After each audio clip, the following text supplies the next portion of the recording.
So, when they see Atong Ang, they say, Kalaban. Duterte. You know? Okay. So, there's a convergence, he said,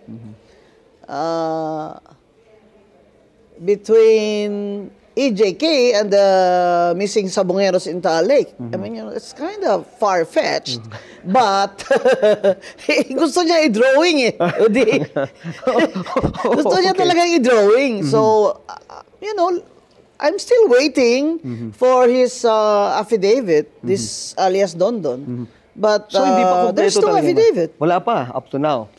Not Wala that I have seen in the news, there's no affidavit. And you know, in confessions, confession alone is not enough. It's not enough. It has to be corroborated by another witness. Right.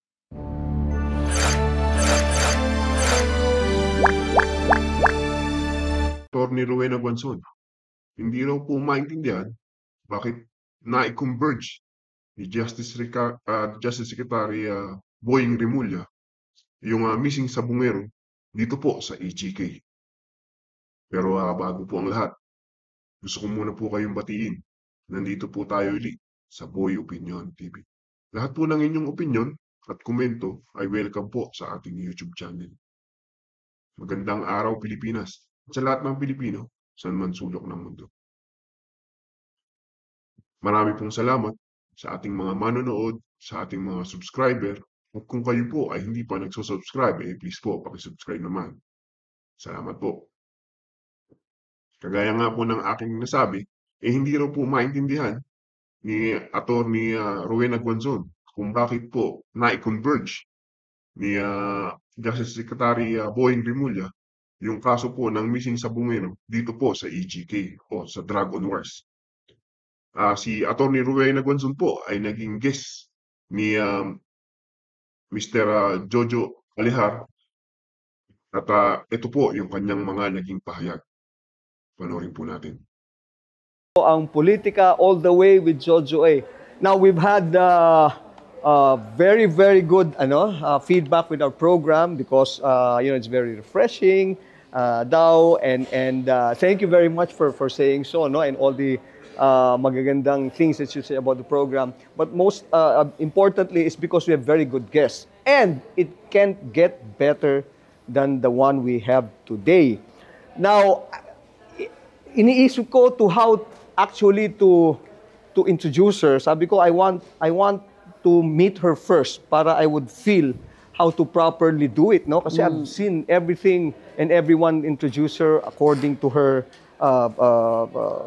deep resume, no? Pero ako, knowing her and talking to her now, very candidly, mga kaibigan, mga kapolitika all the way, I think there are two things, no, that's evident. Bold, because she's very bold in her comments and her statements about life and issues of the day. And star, because everywhere she goes, she's a star. She shines as a public servant, she shines as a lawyer, you know. So I do not know kung pinagsama mo yung bold star, you know. So it's just an entirely different stratum of of the word, no. But I'm a fan of her body of work. She is beyond reproach pagdating sa kanyang yung sensibilities when it comes to the issues of the day, politics and life. So without further ado, the one, the only commissioner, former Comelec commissioner, former COA commissioner, former mayor of Cadiz City, and the PWD Women and Children's Rights Advocate. Please welcome Attorney Rowena Guanzon. Thank you. Wow. Jojo, thank you. Thank you, Jojo A. Thank you for making time. Wala ako naisip ko talaga tama. Bold star eh. To a different level I'd altogether. rather be a rock star. Well, you are a rock star in every which way, no? In everything. Pero more than anything else, gusto ko lang Commissioner, yung talagang natutuwala ako because seeing you now in person, I always see you in TikTok, you're always trending. No, ikaw you look so much younger, In person. fresher, and better in person. Ha? Ano ba secret? Because I'm basically a happy person. And I have no husband. That's the key to a long, happy life. Kaya pala ako rin. That makes both of us. Wala rin ako husband. Eh. Yeah. Kaya pala masayahin din ako. I have a wife though. Yeah. Well, also it's being able to sleep well at night. You know, my conscience is clear. Uh-huh. I live a simple life, and I come from I come from a family that's kind, generous, compassionate people. Most of them are doctors. We have 10 doctors in the family. What 10 doctors? Yeah. Ganun kayo kara? Including the pamangkin, yeah. Oh, We have all sorts of doctors. Heart surgeon, endocrinologist, ENT. We even have a dentist. So, kompleto na, ha? Yeah. And So- you complete the roster of professionals because you're an accomplished lawyer. my parents, they were, parents after the war. So they were baby boomers. And they're, like most parents during that generation, they wanted to give the best education to their That's children. right, that's correct. So if you look at the crop of professionals, the generation after the war, those are our parents. Okay, and then we're second generation. And most of the career choices were really not business, but profession. Well, that's good. And that accounts for how you look. You look great. Yeah, You look I like bubbly, people. sprightly. Yeah, I love people. Oo. I like being around people, even the smart ass. And I like to engage in banter. So that's why I'm still on Twitter. And And you're trending all the time, huh? well, I hope so. Yeah. Yes, you are. And that's talagang... Because I tell the truth. Okay, diba? okay. Because I tell the truth, even if I create a lot of Noise enemies. and enemies. Yeah. Oh, nga eh. How's that for you? I mean, there's a lot of, Well- who misunderstand, who Well, misjudge. they don't like me And- because I'm very independent. They can't control me. So, ayaw nila ng mga kagaya Sabagay, ko. Di ba? ganun talaga Na eh. hindi humihingi sa kanila. Oh. Di ba? Saka independent ako eh. That's right, Kasi that's right. I want to serve my country in every way I can. Kahit wala ako sa politika, kahit sa profession ko, di ba? Iba yung you live a purposeful life. Kasi I feel fulfilled, and every day I feel that I have a reason for getting up. Right. And not just that. And not only, isa pa yun, that's why you look really good. It's because, simply because you're able to sleep very peacefully and soundly in the evening. Wala kang iniintindi because, in your heart and in your mind. That's what my father said. When you take all these big government jobs, just make sure you sleep well at night. Yeah, that's right. He meant that you should have a clear conscience. Clear conscience and no husband. Yeah, that's what he said. And never mind these husbands.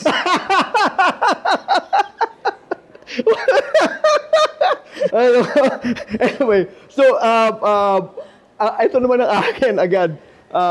With all the issues, alam mo, Commissioner, you're the go-to person talaga when it comes to ako, like I said, I'm of your work, body of work. You're the go-to person when it comes to I've written about 10 books and articles articles. and published in the UN.org of the United Nations. Oh, Yeah.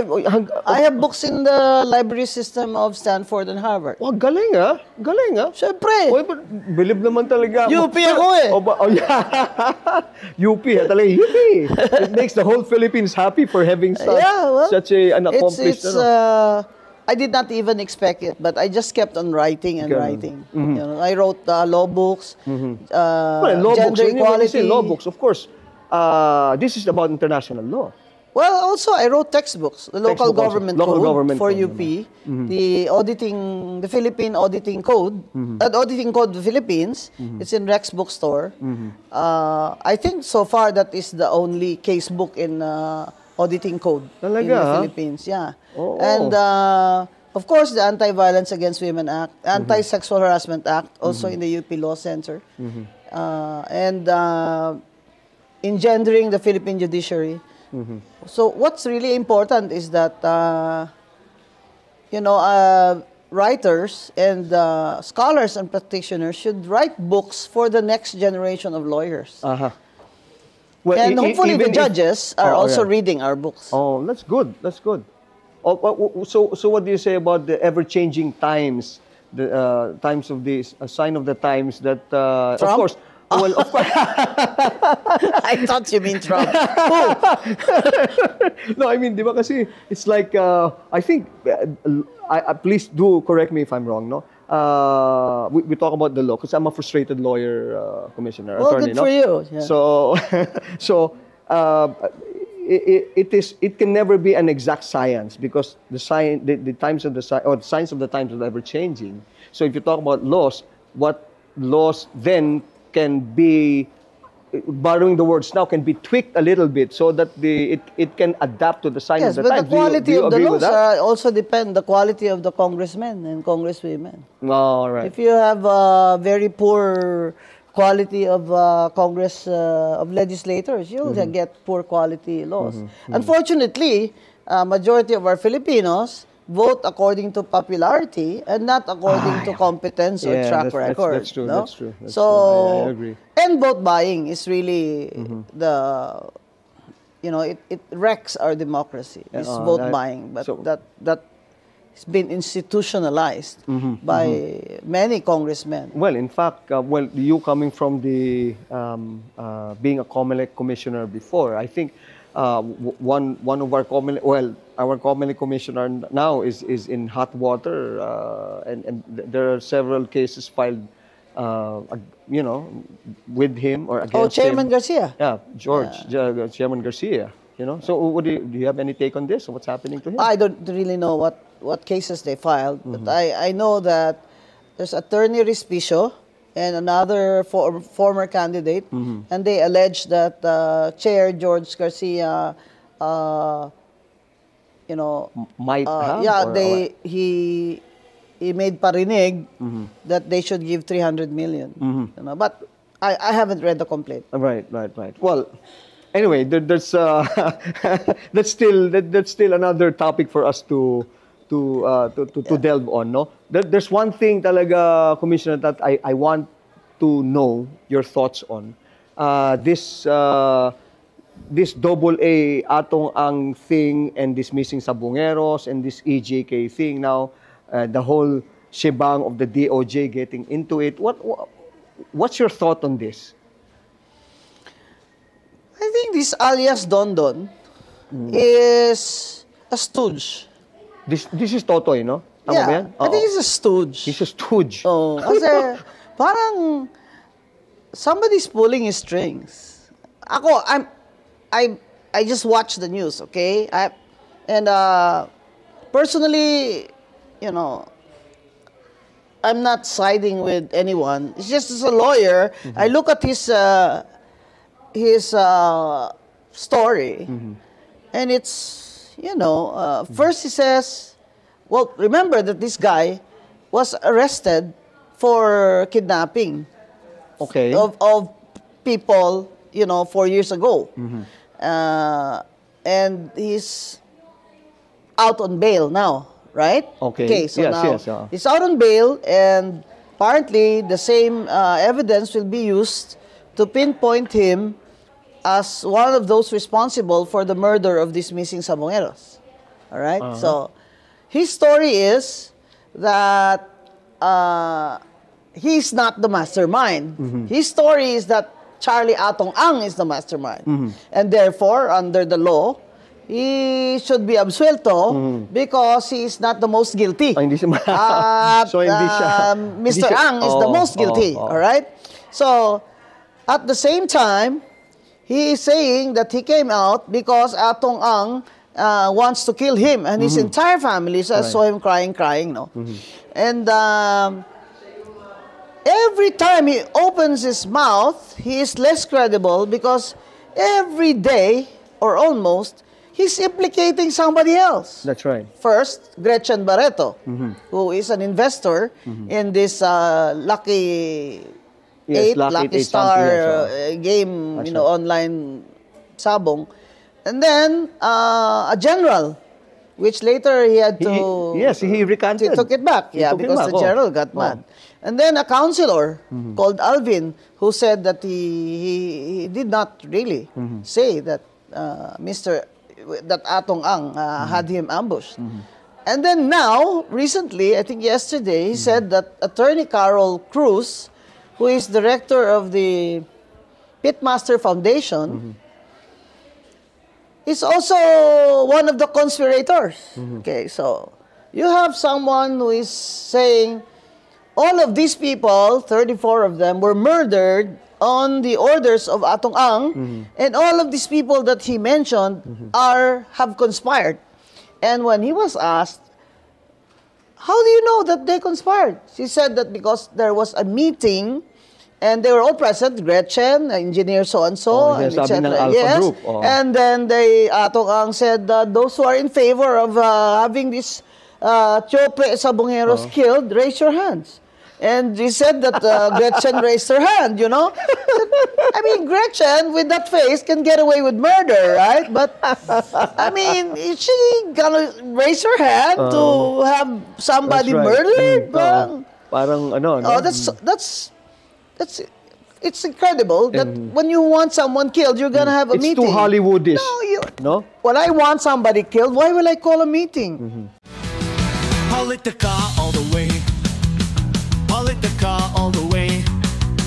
Politica all the way. It's not in the normal scheme of things, no? It's not done, okay? And so every day he implicates somebody and then he retracts, and because precisely he has to pin down Atong Ang so that he can go scot-free. But hovering around this alias Dondon, there's General Torre, yes, who encouraged him to come out. And then there's, of course, Secretary Remulla, who said that we will get to the bottom of this lake. Literally. We will get to the bottom of Taal Lake. Okay. And, you know, pinpoint who did this. And then he mentioned something like, kasi mahirap silang something maano kasi marami silang connection. So he, again, referring to Atong Ang, it looks like nobody likes this guy, Atong Ang, you know?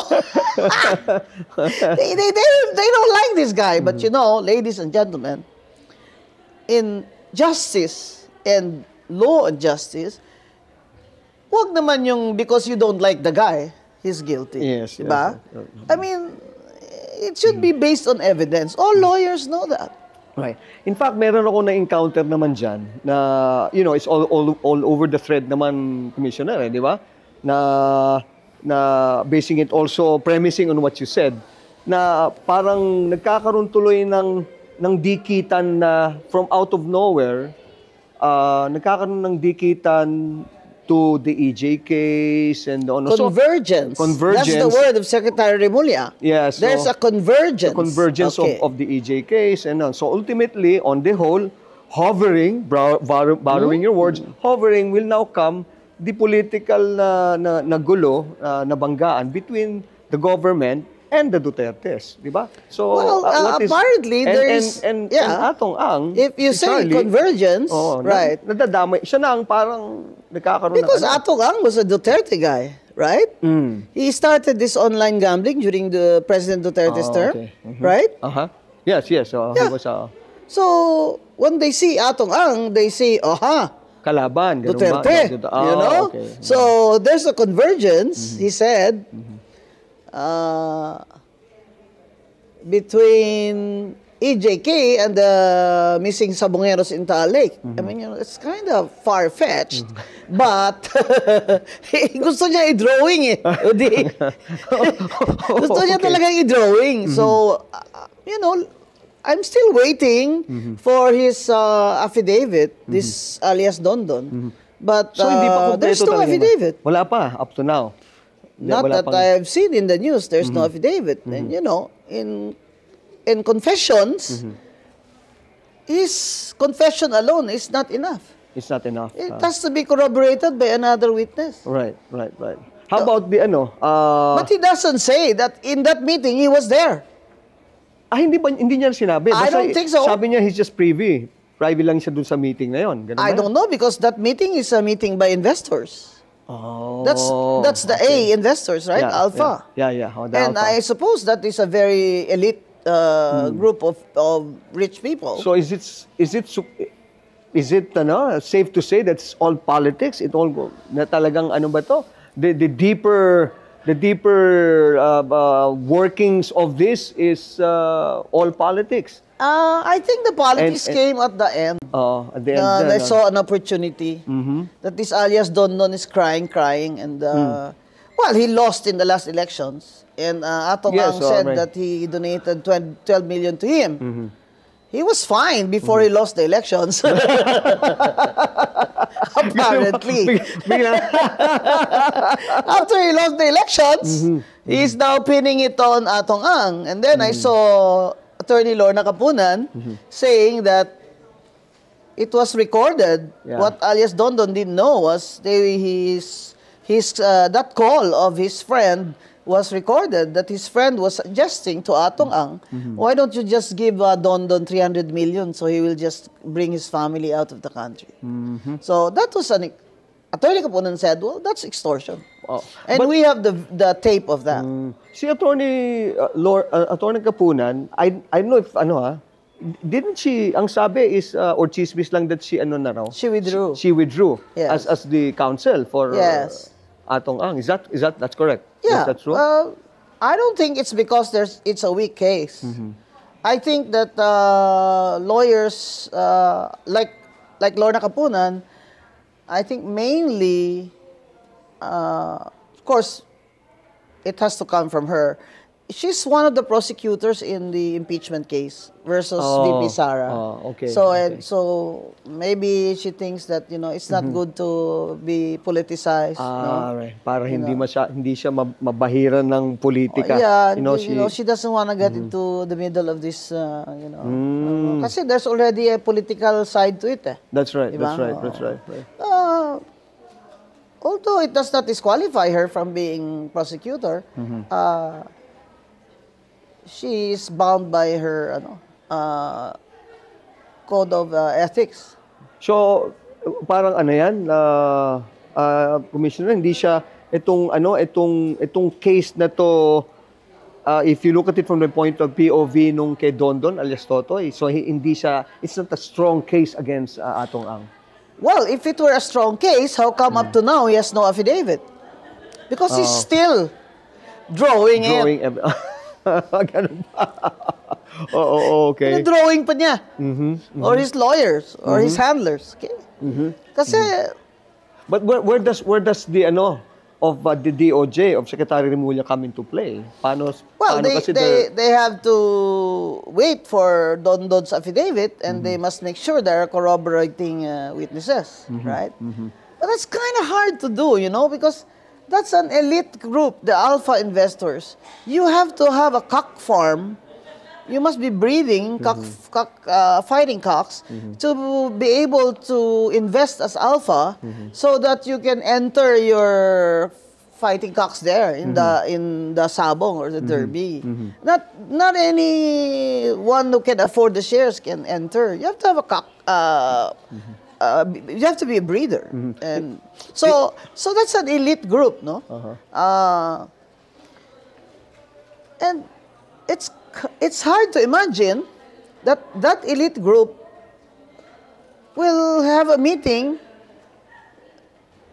about whether or not they will have this chope sabongeros killed, because it's bad for their business. We're not trivializing the grief of their families. Yes. No. But if he's saying it's Atong Ang was the mastermind, he's got to do better than this story. The trouble is he can no longer backtrack and change his story. Kasi lahat ng media has... nasabi niya na eh. Nasabi niya na. And he mentioned the name of a general who got angry. Oo So nga. when the general Tapos got he angry, retracted. yes, he retracted. Yeah. Oo. Because he has no evidence. I mean, who knows? He might show a video or what that Atong Ang ordered it or whatever. Pero itong of late, merong ilang beses na yung kanilang so-called expedition there in Taal Lake. I know. Merong nag-surface na may nakita naman na Bones. Bodies daw and ano. Bodies? And No, exactly where- bones. Yeah, bones. Oh yeah, I'm sorry, bones. Na exactly how he said it. So, You know exactly where he said where he it said, would be? well, parang lumalabas na it was because of his knowledge about these things na alam nila kung saan hahanapin at saan Yeah, but i-retrieve. these Batangueños know, these Caviteños know that Taal was really a dumping ground of these murderers. Governor Vilma Santos has already called for please, sabi niya, sobriety. Because our fishermen are already losing their income. I don't buy tawilis anymore, It's true. And, they dive there every day. And, Yes, yes, people yes. know there's there are mga bangkay there, So, again, the question is, there is no crime if there's no body of the crime, right? They're looking for a corpus delicti. Corpus Okay, delicti, but yes. how are you gonna identify these missing sabongeros with the bones? Wala nang bone marrow. You can, if So there's it's no bone longer, marrow, you can DNA. It's not eligible for DNA. I don't know if there's hair there, yes, DNA, but the bones. And then Dr. Fortun is a forensic expert, said that she's worried that the Coast Guard just dumped the bones there on the ground to be contaminated. And so if the evidence is contaminated, how are you going to prove That's right. that nobody else touched it and added the bone of somebody that they can identify? So it just shows you that it's very lousy police work. Right, in the first place. Okay. Okay. So and they're saying that he's saying that he turned over these men to the police. He turned them over to the police and he didn't know that they were gonna kill them, ganon. Or he turned them over, he left them with this trusted guy, and then he left. So he really didn't see, okay, that they killed him. But he's saying that they killed him. They killed them. Pero hindi naman niya nakita that they were killed. So he's now implicating several police people who are now, I think, under investigation. That's very interesting, Commissioner. No, tama nga naman yung ano mo. I'm with you on that lalo na how can you pursue a case without medyo nagda-drag on na to ilang 2 linggo na ba wala pa siyang affidavit. Ngayon ko lang nga naisip dapat yun 'di ba for starting off with a case, dapat meron ka ng, ikaw lalong ganun ka, dapat meron ka ng namang di ba confession? Confession na, He is confessing that he was part of this scheme. That he was ordered by Atong Ang to deliver those to the policemen. But he did not say that Atong Ang told him, deliver this to the policemen and have them killed. Because he's also trying to avoid, That's right. having to admit that he also knew that he turned them over to be killed. Pero what would happen, when you think about it naman, sige, we're talking about 100 sabongeros on the missing. Ano naman ang reason kung bakit sila gaganunin? So, Because, yun nga, they said, they cheated. They cheated. They cheated. Okay, so, if they cheated, you have to look at the operation siguro of this online gambling. That's why I want to ask Jun Santiago and all these people who don't engage in online. Because, my father was a cock breeder also. And fighting cocks part of my life. I woke up in this world with a cock crowing, So I know cockfighting. I know a little bit of cock breeding and the derbies, So you have to look at these operations. I just don't know how they do that, but I understand. May mga sultada na medyo class C or class D, gano'n, mababa yung... Logis, mababa siguro yung mga patat, yung bets ba. But certainly not the alpha. So ang tanong pa doon is, lahat ba yan? Direct control yan ni Atong Ang? Or this guy, this Don na he seems to be the right-hand man sa operations. Di ba? He's in charge of security. Right. He's in charge of maintenance, ganyan. He even has his own security agency. Kaya ano nga very close nga daw talaga sila. Para nga daw anak No, and ni... he owns the security ni Atong, agency right. that the companies of Atong Ang Very hired. well trusted. Di ba? Oo, and he owns the security agency. Oo. Di ba? Oo. Iba yun. May sarili siyang negosyo. Politica all the way. Politica all the way. Politica all the way. He has to connect. If I were his lawyer, Eto na. Okay. he has to connect. You specifically connect Mr. Atong Ang to the murder of at least one. I mean, Not even the 100, just one, ha? oo, Oo. talagang nakita niya. Nandun siya. Nung nag-order si Atong Ang na papatay niya mga chope na yan. Tama. Di ba? You know, in that language ba? Di ba? Parang, kasi, I mean, alam ko naman na talagang hindi naman, talagang lulumpuhin ng mga tao yung mga madadaya sa bulangan sa cockpit, di ba? Pero sa online gambling, iba. Kasi they video it, so you can review. That's right. Oo. May ano pa may mga, kumbaga merong, may slow motion pa nga yan. Pwede mong... Oo, parang tennis ba? Parang out ang ball o in the ball. Parang volleyball. Tama. Diba? Replay yun That's right. I mean, pwede namang pag mabigat din pala yung ano ng DOJ and alias Toto for him to even pin this down on Atong Ang, no? Oh, it's a big job. A big job, it's the story is vague. Di ba? And incomplete. Who knows, baka next week he might be able to say something. Yeah. Baka naman he's just not articulate, you know? Kaya lang he keeps on kasi pinning down somebody na will deny. Biro mo naman yun. Sasabihin mo, yung general na yun, kasabwat. Siyempre, he's gonna get angry, right? I mean, he keeps on implicating people. Even the lawyer, Attorney Carol Cruz. Attorney Carol Cruz will raise her hand to have somebody killed. I mean, that's... You don't make money that way, you know? Lawyers don't. Especially women lawyers, you know? Right.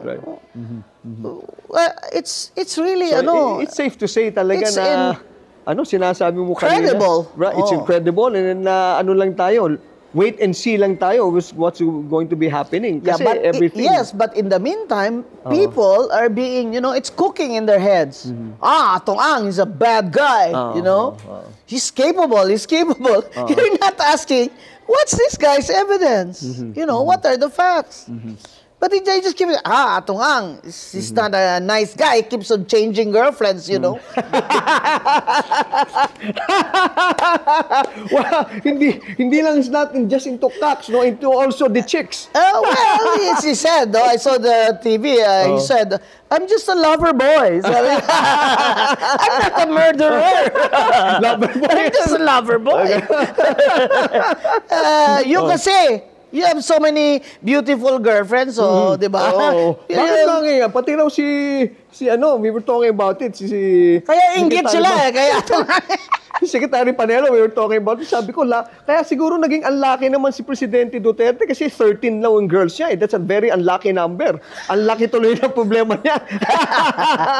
Di ba? But Digong talagang, was a womanizer. Di ba? That's why I think, the marriage didn't work. But, again, iba yung womanizer, iba yung murderer, di ba? Yung si Atong Ang womanizer. Sabi nila, di ba? I'm not concluding anything, no? Basta he said he's a lover boy, but is he a murderer? That's a question. Point taken. But yung mga womanizer, ako naman, I would like to admit that I am. No? Pero nicer to the women. Pero not the one. Yun ay sa akin. Pinabanggit mo kanila, but just ano lang, do you play tennis? Kasi I alam mo did yung- in college Oh. and until I was mayor. Talaga? But I developed arthritis. Oh. I have pronated knee in the left knee. Kasi that's my game. Kung minsan Well, now I play tennis hanggang ngayon. As they grow older, they play this Pickleball. Yeah. Oh, pickleball. I tried that now Shorter. also. Oh, it's a shorter pero okay din naman. Pero syempre, iba pa rin yung tennis, mas although hindi hindi Well, na ako it's a more nagsisingles. powerful game. Yes. You just But play pickleball is doubles also. kasi medyo mahina ng reflex. Pero you still play? No more. Oh, I'm you not allowed should. because I might break my talaga? knee. Oh. I have osteoarthritis. I'm just able to walk because I have medication and injections. For the mga steroids, everything. No, I have hyaluronic acid injections. The needle is this long. Then I have red platelet plasma from my blood, and then it's injected back. Really? Yeah. Wow. I But take, my doctor is really good. So my doctor is Dr. Joy Ples Evangelista. And that's my her sister's expertise. classmate. Yeah. Okay. She's the top rehab doctor. How about but you look good and you're very agile. Kanina miski pagpasok mo, ikaw lang mag-isang naandito. Yeah. Diba? Do you still drive? I can. Apart from driving people I crazy, can. especially those in government. I used to like to drive fast cars, but I can still drive if I want to. Oh, good, Yeah. good. It's just that I don't because, well, as you age, your reflexes really slow down. Right. But I take care of my face and my health. I don't smoke. I that's don't good. gamble. You don't So, gamble, if you gamble, you stay up late. That's good. That's very bad for your internal organs and your blood pressure, and it's also very bad for your skin. Yung pala. Beauty secret yan, ha? Oh, sleeping. So, sleep. Oh. Yeah, sleep. And what do you do for for entertainment? Like for instance, if you want to party or do you dance, do you sing? Oh yeah, I sing at home. I have my really? own JBL and I have my own. What is your favorite song? What is your favorite song? I don't have a favorite song, but during weddings, they make me sing What? Only You. Only you can Make my world seem bright. Only you can make the darkness bright. Yeah. Let's bring it up. Only you and you alone can feel me like you do and fill my heart with love for only you. Ito ang gusto ko. Only you. The wedding singer, that's my next profession. No, bro. Oh. I can do your backup for that. Bongga, ang galing-galing ni. Ang galing-galing ng tito nyo, ha? Ang walang backup mo, piso mo. This is the only TV show where I sang, ha?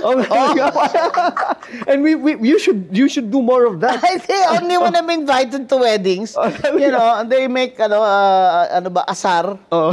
I say, sikom, pakantahin ng, only you. I got a chance to meet one of the oldest singers of the Platters, ha?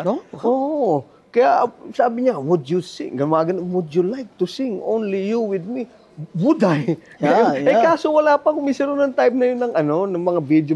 Video. During my singing days pa. Sayang. Ayun, kaya pala, kamado mo pati, kaya huminto na ako doon sa, hindi pa ko paano mo gagawin. And praise God for you don't need anymore yung tinatawag nila ng mga tawag doon. Auto-tune. Because if you- I just enjoy myself. Well, that's you good. That's know. good. That's good. So I also, when there's dancing, I also join. You know, but I'm not really a good dancer. But I just like, you know, I like to be on the beat. And then, of course, I garden. I have a vegetable garden. Oh, well, and in the house or in the province here? Well, not only in the province, here. Here also. Okay, where I live here. And I like dogs. I have a Doberman. I have 2 border collies. Oh. I have 3 mongrels. I have 2 bichons and 1 puppy poodle. Would you have your hands full already pala? That's a whole big family of ano, Yeah. ha? Oh, Yeah, so kaya- it's fun. When you have big dogs, oh, it's fun. No, I know, but it's hard also.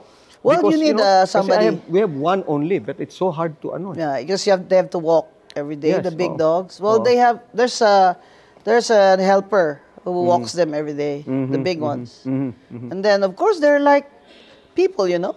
Right. They miss me. Yes, yes. And then they are lambing and they Yeah. want to sleep beside me. Right, right. So my parents love dogs. So all of us have dogs. Yeah, all yeah. of us. Kami rin. Yun lang ano. Tsaka it's ano no? Sabi nga nila, di ba, may kasabihan nga tayo, mas okay pa nga yung aso kaysa sa... Yeah. Oo. Kasi wala, unconditional love yan eh. True. Di The ba? loyalty, no? Kaya, ano eh. The loyalty. Anyway. Politica all the way. Politica all the way. Politica all the way.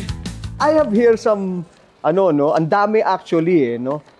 We have this segment we call IQ, no? Internet questions and comments. Now, siguro mas maganda na lang, let's read it together para, Internet questions. IQ natin to internet questions. Okay.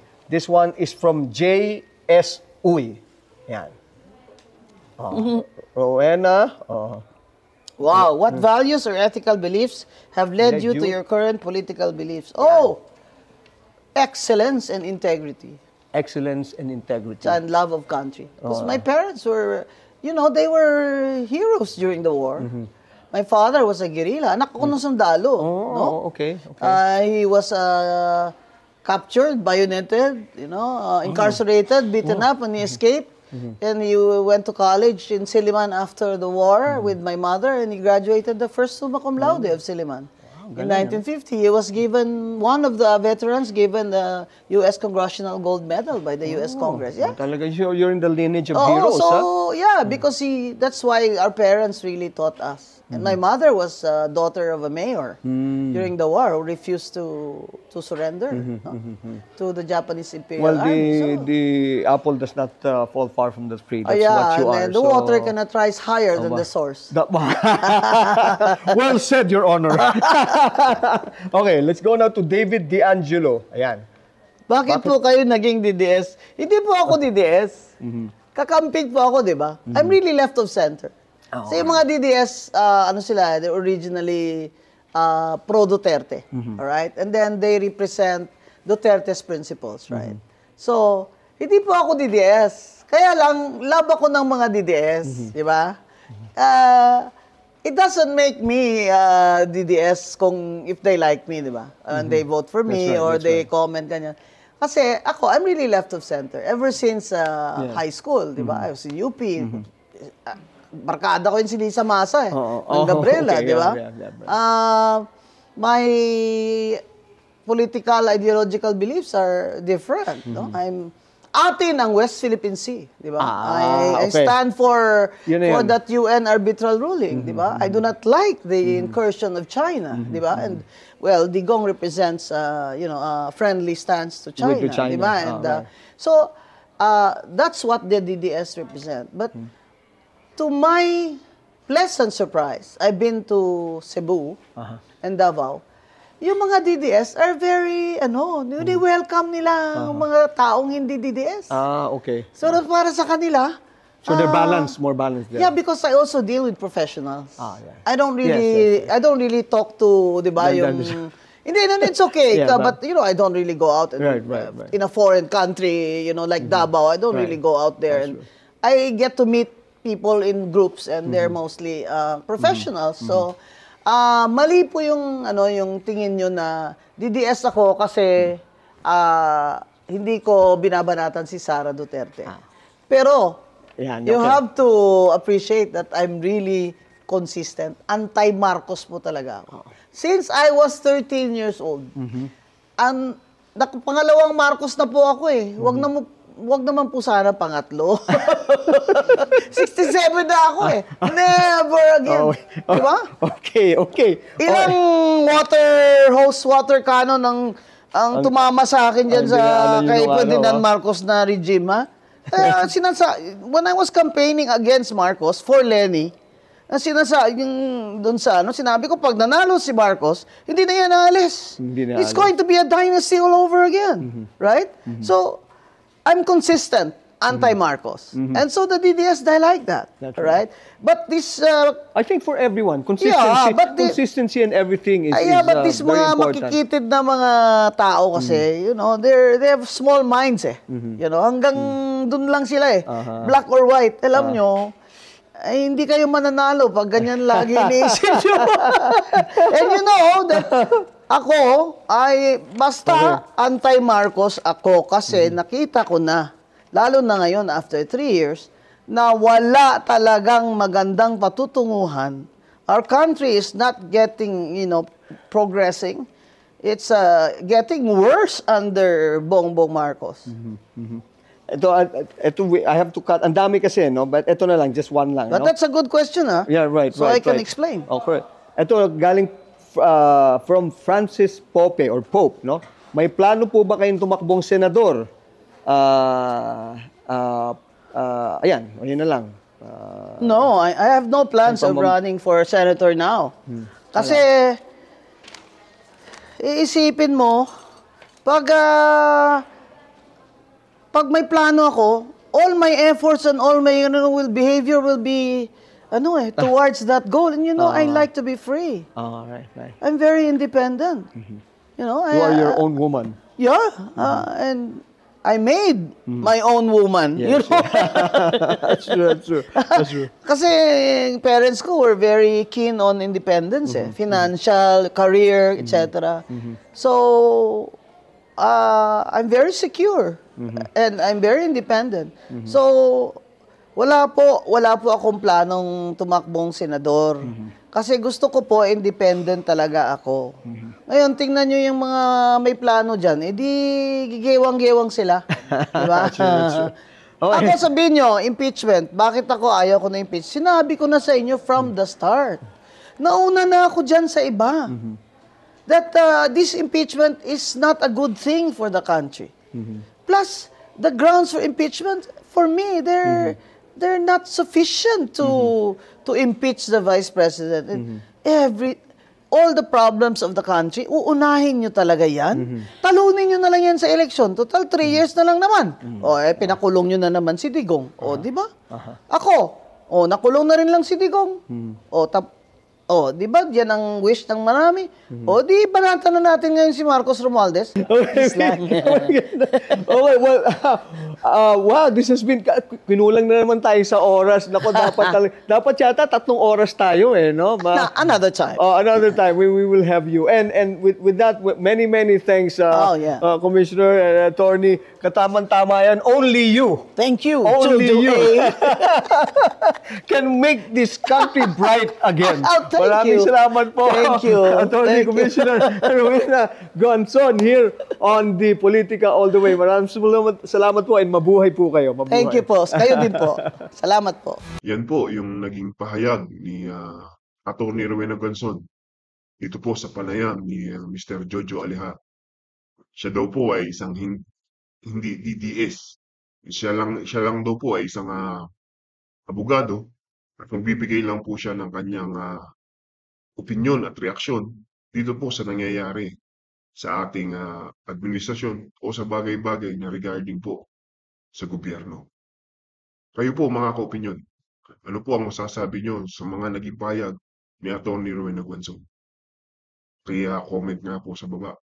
Muli po, ako po ay nagpapasalamat sa ating mga manonood, sa ating mga subscriber. At kung kayo po ay hindi pa nagsusubscribe, please po, subscribe naman. Sige po mga ka-opinyon. God bless you all.